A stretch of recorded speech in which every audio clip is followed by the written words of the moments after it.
ઉનાળામાં મળવાવાળું એક અમૃતતુલ્ય ફળ જેની તાસીર ઠંડી છે, દુનિયાનું સૌથી ઠંડુ ફળ, અને એ ફળ ગામડામાં તો ઢગલા મુઢે ઠેર ઠેર મળે છે. અને એ ફળ ખાઈ તમે ઉનાળામાં અનેક રોગોથી બચી શકો છો, લૂથી બચી શકો છો.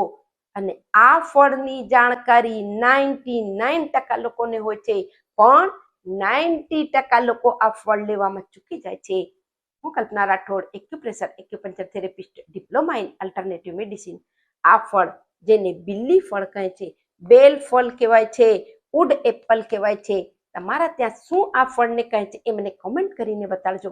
હવે આ ફળને લેવાનો સહી તરીકો શું છે અને એના લાભ, પેટથી લગતી બધી પ્રોબ્લેમ તમારી દૂર થઈ જશે, કબજિયાતની પ્રોબ્લેમ હશે એ પણ દૂર થશે, સાથે જે લોકોને ડાયાબિટીસની પ્રોબ્લેમ છે એના માટે આ અમૃતતુલ્ય ઔષધિનું કામ કરે છે.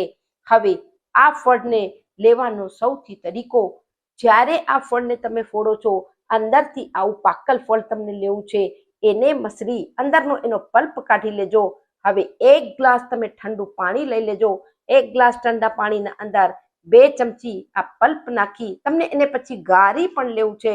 હવે એની બાદ એની અંદર 2 ચમચી લીંબુનો રસ, સાકર, યદી તમને ડાયાબિટીસ નથી તો થોડી સાકર ઉમેરી શકો છો, સાથે 1 નાની ચમચી જીરું, ટેસ્ટ વધારવા માટે થોડો ચાટ મસાલો એમાં ઉમેરી અને આ ઠંડુ ઠંડુ બિલ્લી ફળનું જે શરબત બન્યું છે તમે એને દિવસમાં 1 વાર પી લેજો. આખા ઉનાળામાં યદી તમે પીશો, તમે બીમાર નહીં પડો, પેટના કોઈ રોગ નહીં થાય, લૂ નહીં લાગે, તાવતરીઓ નહીં આવે, શરીરમાં પિત્ત નહીં વધે, એસિડિટી નહીં થાય, કબજિયાત પણ નહીં થાય. વધુથી વધુ લોકોને શેર કરો, કારણ કે અત્યારે જ આ અમૃતતુલ્ય ફળ મળે છે. સ્વસ્થ રહો, મસ્ત રહો, ખુશ રહો. નમસ્કાર.